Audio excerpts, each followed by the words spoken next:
சங்கீதம் 92.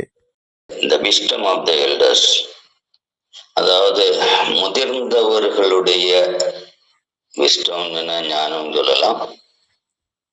The senior citizen Sunday, இன்னைக்கு வயசானவங்களுடைய, அதாவது 60க்கு மேல இல்ல, பைபிள் பிரகாரம் இங்க இந்தியாவுக்கு தான் 60, பைபிள் எவ்வளவு 70ன்னு நினைக்கிறேன், இல்லை 70க்கு கூட போயிடலாங்க. அப்ப சீனியர் சிட்டிசன், அவ்வளவுதான் இந்த சீனியர் சிட்டிசன் சண்டே. முதிர்ந்தவர்களின் ஓய்வு நாள் இன்னைக்கு. வாலிபர்களுக்கு ஓய்வு நாள் உண்டு, தாய்மாருக்கு ஓய்வு நாள் உண்டு, தகப்பன்மாருக்கு ஓய்வு நாள் உண்டு, இன்னைக்கு கிழவன்மாருக்குள்ள ஓய்வு நாள். சரி, இந்த அத போகம் இருக்கட்டும். தலைப்பு என்னன்னா the wisdom of the elder, elderly, இந்த வயசானவர்களுடைய ஞானம். அப்ப அந்த ஞானம், வயதானவர்களுடைய ஞானம் எப்படி வெளிப்படும் அப்படின்னு சொன்னா, இது இந்த சங்கீதத்துக்கு அடிஸ்தானத்துல ஆராதனையில தான் வெளிப்படும். வயசாக வயசாக ஆராதனையில என்ன இருக்கும்? ஆராதனையினுடைய ஆழம், அறிவு. இது இந்த சங்கீதம் என்ன சங்கீதம்னா சபத் டே, ஆமா, செலிப்ரேஷன், அதாவது ஓய்வு நாள் ஆராதனையின் சங்கீதம், ஓய்வு நாளின் ஆராதனை சங்கீதம், சபத், a song for the Sabbath day. ஓய்வு நாளில பாட வேண்டிய ஒரு பாட்டு அப்படின்னு இருக்கு. அப்ப இந்த முதிர் வயதுள்ளவைகளையும் தந்திருக்கு. அப்ப இந்த முதிர் வயதுள்ளவங்களுடைய ஒரு ஆராதனையில இங்க என்ன காண முடியுது? இல்ல வேற ஒண்ணும் இல்லை. இதுல பாக்குற ஒரு காரியம் என்ன அப்படின்னு கேட்டீங்கன்னு சொன்னா, அதாவது 2 காரியங்களை இங்க எடுத்து காட்டுறாங்க. 1ல இருந்து 7 வரைக்கும் வரும்போது, தேவனுக்குள் இருக்கிறவர்கள் என்ன செய்வார்கள்? The good man celebrating and praising God. அதாவது ஓய்வு நாள்ல நல்லவர்கள் என்ன செய்வார்கள்? கொண்டாடி தேவனை மகிமைப்படுத்துவார்கள். முதிர் வயதுல என்ன செய்யணும் சொன்னா, ஓய்வு நாட்கள் வந்தாலே அது அவருடைய கொண்டாட்டத்துக்கும் தேவனை துதிப்பதற்கும் உரிய நாள். இப்ப இங்க நம்ம முதிர் வயதுல என்ன செய்யும்? நாங்க சாகணும், வீட்டுல படுத்துக்கிடுவோம், எங்களுக்கு ஐயோ காலம் ஆகி போச்சு. முதிர் வயது வந்தாலே அதுக்கு அர்த்தம் என்னது? நீ 60 தாண்டியாச்சுன்னு சொன்னாலே அதுக்கு அர்த்தம் என்னது? நீ உன்னுடைய வாழ்க்கை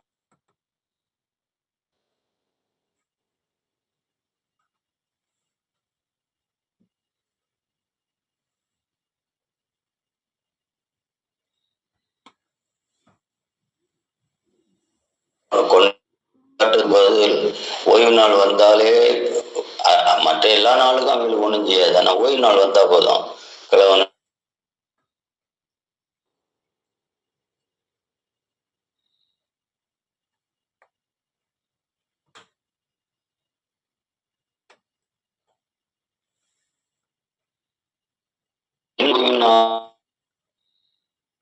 காலகட்டத்தையும் சொல்லிடுறேன். அதாவது பூமியில இருந்து துன்மார்க்கர்கள் நீக்கப்பட்டு தேவனுடைய ஆளுகை இந்த பூமியில வெளிப்படுகிற ஒரு காலம் உண்டு. அந்த காலத்துலதான் இந்த வகையான, அதாவது முதிர்ந்தவர்கள் தேவன் செய்த நன்மைகளை நினைத்து துதித்து ஆராதிக்கும் காலம் வரும். இப்போ இது இந்த காலத்துல வரவே வராது. ஏன்னா இது அழிவின் காலம்.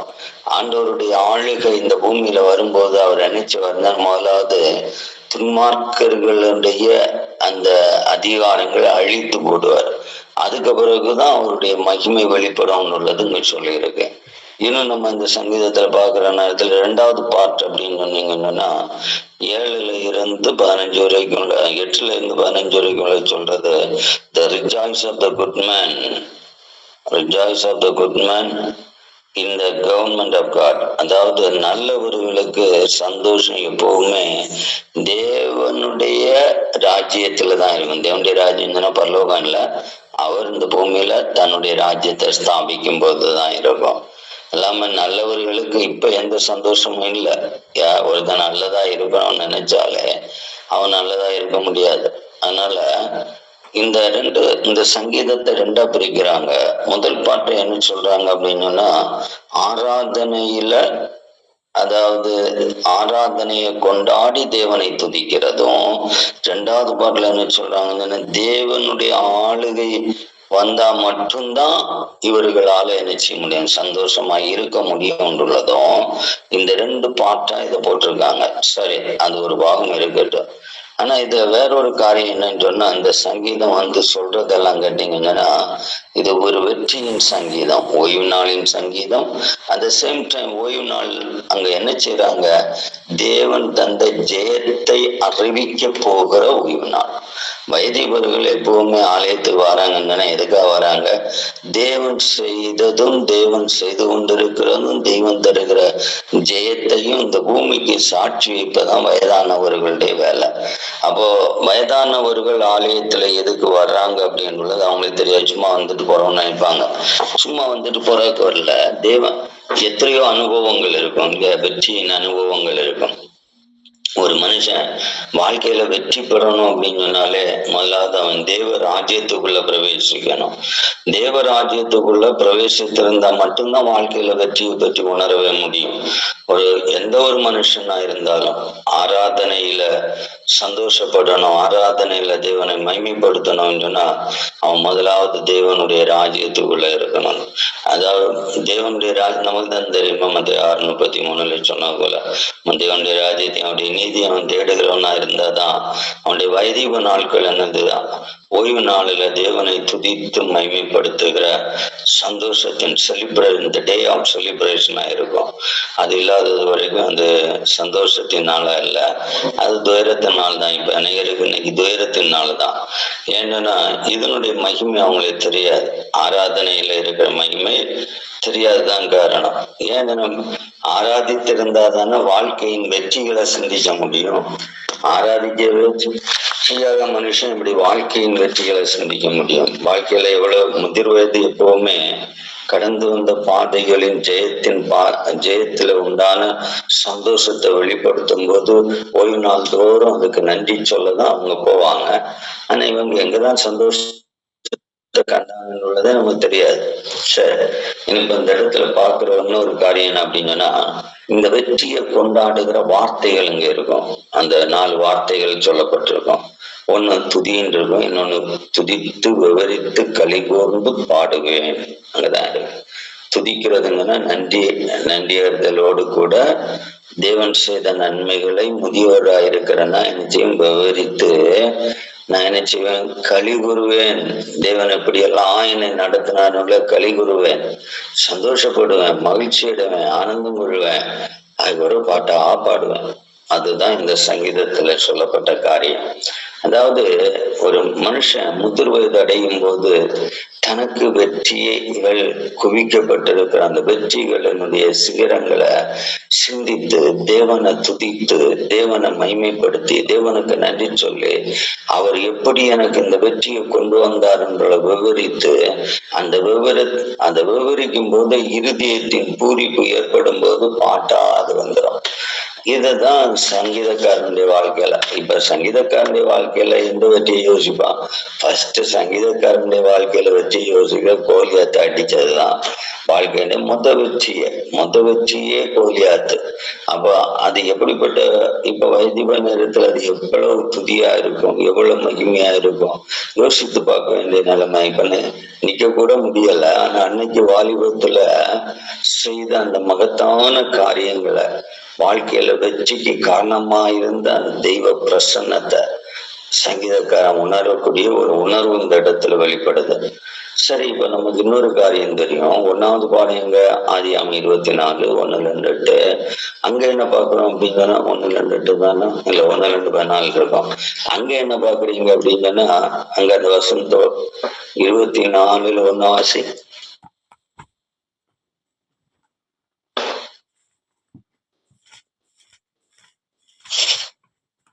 ஆபிரகாம் வயது முதிர் வயதானார். கர்த்தர் ஆபிரகாமை சகல காரியங்களிலும் ஆசீர்வதித்து வந்தார். இப்ப ஆபிரகாம் முதிர் வயதானா ஒரு காரியம் தெளிவா இருக்கு, சகல காரியத்திலையும் ஆசீர்வதித்து வந்தார். காரணம் விசுவாசம். அவன் முதிர் வயதுல விசுவாசம் ஆசீர்வாதத்தை கொண்டு வரும். தலைமுறை. அந்த முதிர் வயதுல அவிசுவாசியா இருந்தா குடும்பத்துக்கு சாபத்தை தான் கொண்டு வர முடியும். முதிர் வயதுல தான் விசுவாசின்னு சொல்லக்கூடிய அந்த ஹையஸ்ட் ஸ்டேஜே அடைகிறது. ஆபிரகாமுடைய வாழ்க்கையை பாருங்க. அவர் என்ன செய்யறாரு? அதாவது இப்ப முதிர் வயது ஆகியாச்சு, இனி நமக்கு வயசாகுது, பிள்ளைகளுடைய காரியங்கள். இப்ப முதிர் வயது ஆபிரகாமுடைய வயசும், பிள்ளை பிறந்ததும், பிள்ளைக்கு பண்ணுகிட்டு இன்னொரு வயசும், இதெல்லாம் பார்க்கல எவ்வளவு பெரிய முதிர் வயது. அப்போ கர்த்தர் எல்லாவற்றிலேயும் அவருக்கு வெற்றியை கொடுத்திருக்கிறார், சந்தோஷத்தை கொடுத்திருக்கிறார், மனமகிழ்ச்சியை கொடுத்திருக்கிறார். அப்போ அனுபவங்களை பார்க்கணும். இப்போ முதிர் வயது எதுக்குள்ளது? தலைமுறையின் ஆசீர்வாதத்துக்குள்ளதான் முதிர் வயது. அவ தலைமுறையின் ஆசீர்வாதத்தை எப்படி முதிர் வயது கொண்டு வரும்?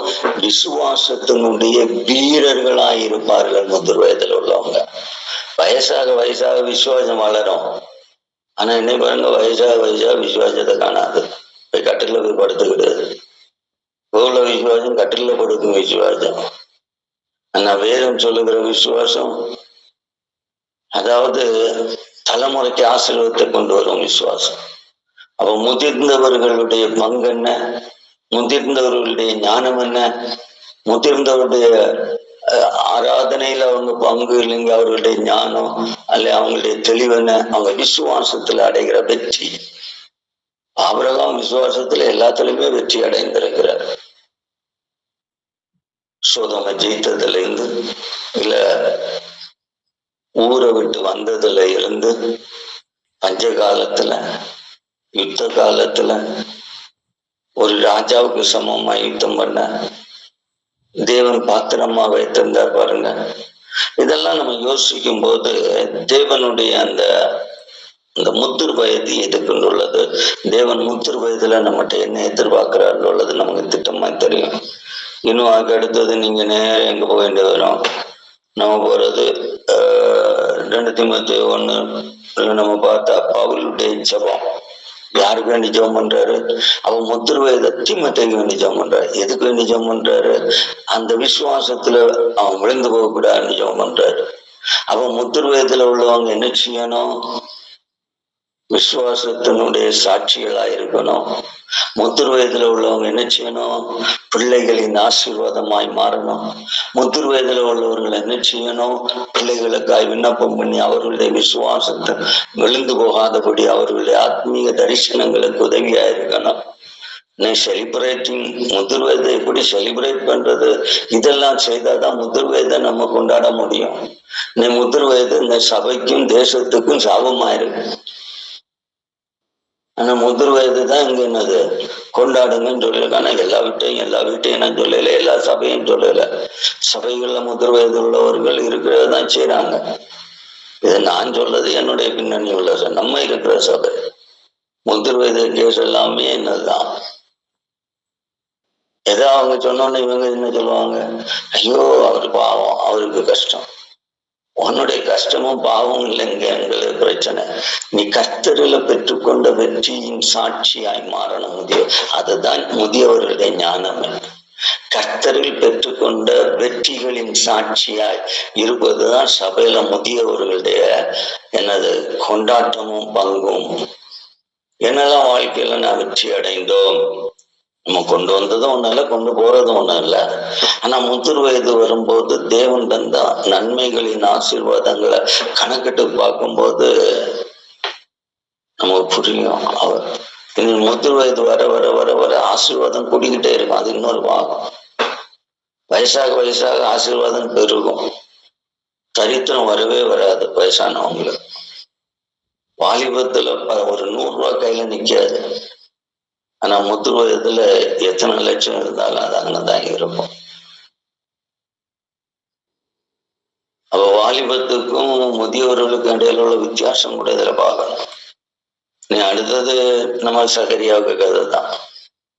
சகரியாவுடைய அந்த முதிர் வயதுல அந்த ஆராதனையின் ஊழியத்துல பின்மாறாத மனுஷன்.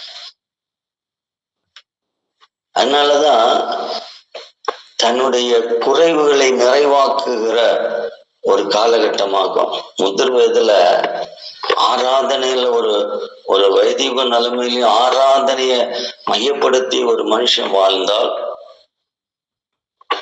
வாலிபத்துல பெற்றுக்கொள்ள முடியாத நன்மைகள் எல்லாம் முதிர் வயதுல பெற்றுக்கொள்ள முடியும்.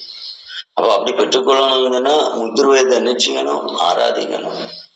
அப்ப ஒரு முதிர் வயதுல உள்ள ஞானம் அப்படின்றனால முதலாவது அவர்களுடைய ஞானம் விசுவாசம், இரண்டாவது அவர்களுடைய ஞானம் வெற்றியின் பாடல், மூணாவது அவர்களுடைய ஞானம் ஜபத்தின் தலைமுறையை தாங்குதல், நாலாவது அவர்களுடைய ஞானம்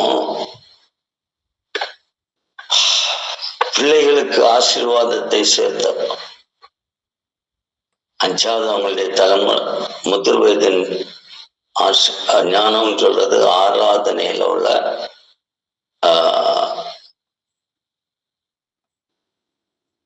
ஆராதனையின் மூலமாய் குறைவுகளை நிறைவாக்குறது. டோட்டல் அவங்க ஜெயம் எடுக்கிறவர்கள். இந்த ஜெயம் எப்ப அவங்களுக்குள்ள இருக்கும்ன்றத தெரியணும். இது தேவராஜ்யம் இந்த பூமியில நிலைக்கும் போது, தேவராஜ்யம் இந்த பூமியில ஸ்தாபிக்கும் போது இந்த உணர்வுகள் முதிர் வயதுல உள்ளவங்களை உருவாக்குங்க, சொல்லி கொடுங்க. முதிர் வயதுன்னு சொல்றது வீட்டுல கிடந்து தூங்குவதுக்குள்ள இல்லை. இது நம்ம சபைக்கு மட்டும்தான். பாக்கி சபையில எல்லாம் வயசானவங்க எல்லாம் சபைக்கு போகத்தான் செய்யறாங்க. இப்ப எங்க ஊர்ல ஒரு வயசானமா போவோம், நிம்மற முடியாது, கூனி ரோட்ல வயசாகி போனது அந்த கூனிக்கிட்டே அது சர்ச்சைக்கு தான் போகும். அது வண்டியில யாருன்னா அது பெரிய பாடம் இருக்கும். அந்த கூணு நிம்மறாரு, அப்படியே வந்து வண்டிக்குள்ள இருப்பாரு. இன்னைக்கு பாருங்க, நம்ம எல்லா சபையும் அதை நான் சொல்லல, நம்ம சபையுடைய கேஸ் கேட்டதுதான். கொஞ்சம் வயசானோன்னா அதுக்கு காரணம் என்னன்னா சபையில இருக்க விசுவாசம் தான். அவரு வயசாகி போச்சு. நீ வயசாயிடுச்சுன்னு சொல்லி அவனை சாபத்துக்கு நேரம் நடத்தாதீங்க. அவங்க ஞானம் அடைகிறதுக்கு தான் தேவன் எதுக்கு வைதிபத்தை தர்றாருன்னா அவர்கள் ஞானம் அடையும்படியா. வயசாக ஞானம் உண்டாகும். அது எதுல உண்டாகும்? விசுவாசத்தினுடைய பூரணத்துலதான் உண்டாகும். முதிர் வயது எதுக்கு வருது? விசுவாச பூரணம். அதான் 100 வயசுல ஒரு குழந்தைய கொடுத்துட்டு வெட்டு அப்படின்னு சொல்லும் போதும் அந்த முதிர் வயதினுடைய ஞானம்தான் தேவனுக்கு முன்னாடி சாட்சியாய் தான் கிடைத்த பிள்ளையை திரும்ப உயிரோடு காண வைத்தது அந்த முதிர் வயதுல உள்ள விசுவாசம். இன்னைக்கு முதிர் வயதுல எந்த ஒரு நபருக்கு அவ்வளவு பெரிய ஆபிரகாம் போல விசுவாசம் இருக்கு? 100 வயசுல வாழவும் முடியல, வாழும் வயசுல என்ன செய்ய முடியல, விசுவாசமா இருக்கவும் முடியல. அப்போ இவங்களுடைய ஞானம் முதிர் வயது ஞானம் சொல்ற இவ்வளவுதான். அந்த 5 காரியம் தான். விசுவாசம் வரும், அது என்னது, தலைமுறைக்கு ஆசீர்வாதம், வெற்றியின் பாடலாய் வெற்றியின் பாடல்கள். பழையதெல்லாம் நினைச்சு வெற்றியின் பாடல்களை உருவாக்குவாங்க. அடுத்து நினைச்சுவாங்க ஜெபத்தினால் தலைமுறைகளை தாங்குதல். இல்ல நாங்க உறங்குவோம், தங்க கிளை மரம் உறங்கிட்டே இருப்போம். இவன் வயசாகி போச்சு. வயசானது உறக்கம் வராம எல்லாம் என்னது அலைஞ்சிட்டு நடக்கும்.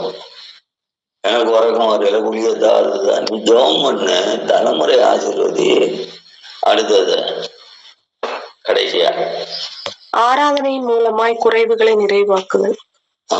ஆராதனைக்கு குறைவுகளை நிறைய இருக்குங்க. அதுதான் வயசானவங்களுக்குள்ள வேலை. அப்படிப்பட்டவங்க தான் ஞானம் உள்ளவர்கள். இல்லாம ஏன்னா வயசாயிடுச்சு, நீ இப்ப சர்ச்சைக்கு போ, நீ ஆராதனைக்கு போ சொல்லுகிற ஒரு வைதிபன் கூட, ஒரு வைதிப கிழவன் கூட ஞானம் இல்லாத முட்டாள்கள். அவ்வளவுதான் சொல்றேன். அதான் கீழே சொல்லிடுற மிருக குணம் அப்படின்னு ஒரு வார்த்தை இருக்கு. மிருக குணம் உள்ள மனுஷன். மிருக குணம் என்ன நினைச்சீங்க? நாட் நோயிங் த தேவ நன்மைகளை, ஆத்மீக காரியங்களை புரிந்து கொள்ளாத அனைத்தும் மிருகம். மிருகம் சொன்னோன்னே நம்ம மிருகம் மனுஷனோட நல்லதுதான். இன்னைக்கு உதவி செய்யறதுலையும் சரி, பாதுகாக்கிறதுலையும் சரி, மற்றவங்களை காக்க நம்ம எவ்வளவு காரியம் பார்க்கிறோம். இப்ப மானு தனக்கு குட்டி கம்பியில சிக்கணும்னு ரோட்ல வந்து கிடந்து போறவங்களையும் வாரவங்களையும் கொடுக்க கிடந்து வண்டிக்காரன் கொண்டு போய் இடிச்சா போட்ட பிரச்சனை இல்லைன்னு ரோட்ல நின்று வண்டிக்காரனை தடுத்து குட்டியை காக்க அவ்வளவு முயற்சி பண்ணுது. ஒரு மிருகத்துக்கு இருக்கக்கூடிய அறிவு. அதனால மிருகத்தை மோசமா இங்க சொல்லல, மிருக குணம் உள்ள மனுஷன் அப்படின்னு சொன்னா அந்த எபிரேயத்தினுடைய அடிஸ்தானத்துல பார்க்கும்போது ஆத்மீக அறிவில்லாதவன் அத்தனை பேரும் மிருகம் தான். The spiritual knowledge, ஆவிக்குரிய அறிவு இல்லாத சகல பேரையும் மிருக குணத்தோட தான் ஒப்பிடுவாங்க. அதுதான் இங்க சொல்லி மிருகம்னா அது இடிக்கும் முட்டும் தட்டும் அதெல்லாம் தான் வரும். அது இன்னொரு சூழ்நிலைக்கு வரும். ஆனா இந்த சங்கீதத்துல அதை சொல்லல, ஆத்மீகமான அறிவில்லாதவர்களை மிருக குணம் வரும். ஏன்னா மிருகத்துக்கு அதுக்கே நன்றி எடுக்கல என்னன்னு தெரியும். பாருங்க, அந்த குட்டியை அவுத்து விட்ட உடனே அந்த குட்டி என்ன செய்யும், கொஞ்சம் தூரம் சாடி போயிட்டு திருப்பி தாயார் அந்த மான் சொல்லி கொடுத்த உடனே அது திரும்பி வந்து அந்த விடிச்சாளுக்கு முன்னாடி அப்படி மண்டிட்டு அது வணக்கம் சொல்லிட்டு போகுது. அது கூட நன்றி அடைதலுக்கு. ஆனா நீ இந்த மனுஷனுக்கு பாருங்க, அதான் ஏற்கனவே நேற்றுக்கு என்ன சொன்னேன்னு நினைக்கிறேன்ல, அது காட்டுல இருக்க பறவை கேட்கணும், எல்லா ஆனை போனாலும் பயிரில, புலி போனாலும் பயிரில, கரடி போனாலும் பயிரில, சிங்கம் போனாலும் பயிரில, பாம்பு போனாலும் பயிரில, அது எது போனாலும் பயிரில. ஆனா மனுஷனை கண்டோன்னு பறம் ஓடிடும். எதுனா இவன் மிருக குணத்துல இருக்கணும். ஸ்டேபிள் கேரக்டர் மனுஷனுக்கு வராது. அது வயதிபத்துல ரொம்ப ஓவர் வரவே வராது. அதனால இது வயசானவர்கள் இதை புரிய வைக்கணும். வயதான பிறகு வீட்டுல இருக்கலாம் அப்படின்னு நினைக்கிறதே ஒரு பாவம். வயதானவர்கள் ஆலயத்துலதான் இருக்கணும். வயதானவர்களுக்கு எப்பவுமே என்னது வீட்டுல உட்காந்துக்கிடுது, கட்டில படுத்துக்கிடுதுன்னு இல்ல, நீ ஆலயத்துல போய் பாருணும். அதுதான் அவனுக்கு ஆசீர்வாதம். அதுதான் தேவன் செய்த நன்மைகளை நினைக்கும் போது துதியின் பாடல்கள் ஏற்பட்டு வரும். காரியங்களை கற்று நம்முடைய சபைக்கு செய்ய நம்ம மற்ற சபைகளை பற்றி ஒண்ணு நான் சொல்ல வரல, நம்ம ஆராதிக்கிற சபையின் நிலைமை அதுதான். அதனால அந்த சபையில அந்த காரியங்களை மற்றவங்களுக்கு சொல்லி கொடுங்க. அப்பதான் அவங்களுக்கு என்ன செய்யும், வயசாயிட்டு அப்பனுக்கு நான் வீட்டுல போட்டுக்கிறேன், அப்ப வீட்டுலதான் நடக்கிறாரு அப்படின்னா நடத்தின சர்ச்சையும் கூட்டிட்டு வர மாட்டாங்க. வீட்டுக்குள்ளதான் நல்லா நடக்கிறாரு. இல்ல அதாவது சர்ச்சில் இருக்க வேண்டியது சர்ச்சில் தான் இருக்கணும். வயசாச்சு அங்க படுத்துக்கன்னு சொல்லக்கூடாது. பரலோகத்துல போய் படுக்க முடியாது. எப்போ பரலோகத்துல அங்க எல்லாரும் படுத்தா கிடக்குறாங்க, நீ பூமியில கடைசி நேரத்துல படுத்து கிடந்து அதுக்கு அடையாளமே என்னது, பாதாளத்துக்கு போகுதுன்றாங்க. வயதானவர்கள் யாரெல்லாம் வீட்டுல படுத்து கிடக்குறாங்களோ அது ஒரு எவிடன்ஸ், பாதாளத்துக்கு அந்த ஆத்மாவை அனுப்பி வைக்கிற தலைமுறையா இருக்கிறோம். முடியுதில்ல, என்னெல்லாமோ செலவு பண்றோம், ஆஸ்பத்திரி நின்னோன்னு தூக்கிட்டு ஓடும். அப்படிங்கிறது முடியாட்டாலும் நம்ம ஒரு என்ன செய்யணும், முதிர்ந்தவர்கள் ஆலயத்தை நிறைக்கும் போதுதான் இளம் தலைமுறைகளுடைய நன்மைகள் பெருகும். முதிர்ந்தவர்கள் வீட்டுல கிடக்கும் வரைக்கும் இளம் தலைமுறைக்கு நன்மை உண்டாகாது. ஓகே, இந்த சிந்தனையை கத்தர் உங்களுக்குள்ள சீர்படுத்தி வரும் நாட்களில குடும்பங்களுக்கு ஆலோசனை சொல்ல பெற்றவங்களுக்கு உதவட்டும். ஜபிப்போம். எங்கள் அன்பின் நல்ல ஆண்டவரை, இந்த ஓய்வு நாளினுடைய காலைகளில ஆண்டவரை முதிர்ந்தவர்களுடைய ஞானத்தின் தன்மைகளை குறித்தும் அவைகளுடைய இருப்பிடங்களை குறித்து நாங்கள் சிந்திக்கிறோம், தியானிக்கிறோம். எங்களை கிருபை செய்ததற்காக ஸ்தோத்திரம். ஆண்டவர் உண்மையான ஒரு ஆராதனைக்குள்ள ஆண்டவரை எண்ணி எண்ணி துதிக்க வேண்டும் என்று சொல்லி நாங்கள் பார்த்தோம். ஆண்டவரை உண்மையான ஆராதனை எப்பவுமே தேவன் செய்த நன்மைகளை எண்ணி எண்ணி எண்ணி எண்ணி துதித்து கொண்டிருக்கும். அது பாடலாய் மாறும். ஆண்டவரே, அது கதாவே உண்மையான ஆராதனை எப்பவுமே கதாவே எங்கள் வாழ்க்கையில விவரித்து கலிகூறுகிற ஒரு அனுபவத்தை உருவாக்கும். ஆண்டவரை வைதீக நிலைமையில தேவன் வாலிபத்துல செய்தவைகளை விவரித்து சந்தோஷிக்கும் ஒரு காலம். ஆண்டவரை இவைகளை எல்லாவற்றையும் வேதத்துல இருந்து பார்க்கிறோம்.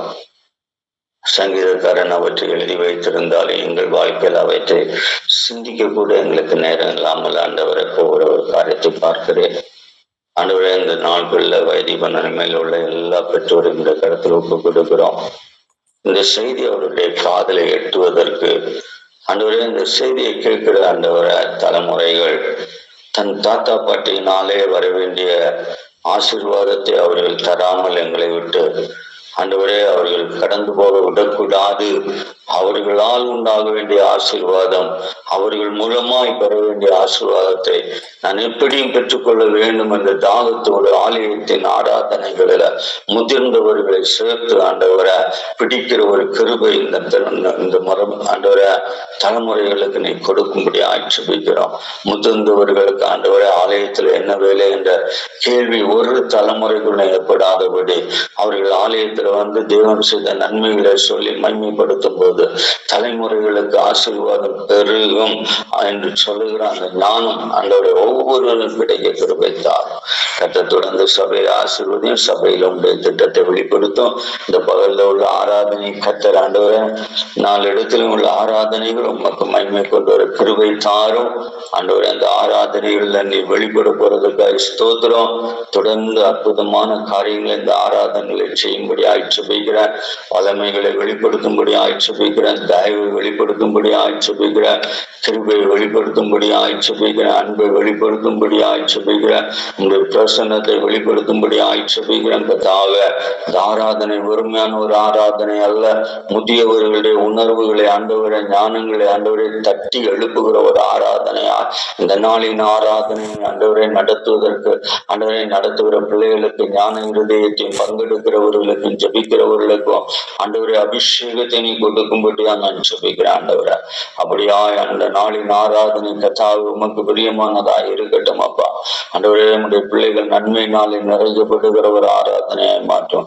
எண்ணி எண்ணி துதிக்கிற ஒரு சூழ்நிலையை ஏற்படுத்தி கொடுக்கும்படியா ஆட்சேபிக்கிறேன். ஆண்டவரை இன்னும் தொடர்ந்து கர்த்தாவே மற்றும் எல்லா பிள்ளைகளுக்கு ஆட்சேபிக்கிறோம், வாலிபங்களுக்கு ஆட்சேபிக்கிறோம். எங்கள் வாலிப பிள்ளைகளுடைய வாழ்க்கையில நம்முடைய மகிமை வெளிப்பட வேண்டும் என்று ஜெபிக்கிறோம். ஆண்டவரை வாலிபத்தின் நாட்களில் ஆண்டவரை ராஜாக்களோடு பிரபுக்களோடு எங்கள் பிள்ளைகள் உட்கார்வதை எங்கள் கண்கள் கண்டு உண்மை கனப்படுத்த மகிமைப்படுத்த உண்மை துதிக்க உடைய வார்த்தைகளில் இருக்கிற வல்லமை உணர கர்த்தர் இந்த நாட்களை ஆண்டவரை எங்கள் திருச்சபையின் பிள்ளைகள் ஒவ்வொருவரும் என்னை வெளிப்படுத்தும்படி ஆட்சேபிக்கிறேன். ஆண்டவரே, தேவன் எனக்கு இந்த மாதத்துல நன்மை செய்தார் என்று சொல்லி கர்த்தாவே சாட்சியோடு கூட கர்த்தாவை காணிக்க அனுப்பினதான பிள்ளைகளை நினைத்து ஆண்டவரை வாழ்க்கையில் ஆண்டவரை ஒரே ஒரு முறைதான் ஆண்டவரை கொடுத்து பார்ப்பேன் என்று கொடுத்து பார்த்த போது ஆண்டவரை அடுத்தது என்னுடைய உயர்வான நிலைமையை காண முடிந்தது என்ற சாட்சியை பார்க்கிறோம். ஆண்டவரை இப்படியா வாலிபங்கள் மக்களுடைய சாட்சியை வளர கிருபைத்தார். அவர்கள் வேலை செய்கிற இடங்களில் இருக்கிற நெருக்கங்கள் போராட்டங்களை நீக்கும். படிக்கிற பிள்ளைகளுக்கு ஞானம் மெமரி கான்சென்ட்ரேஷனை தாரும்.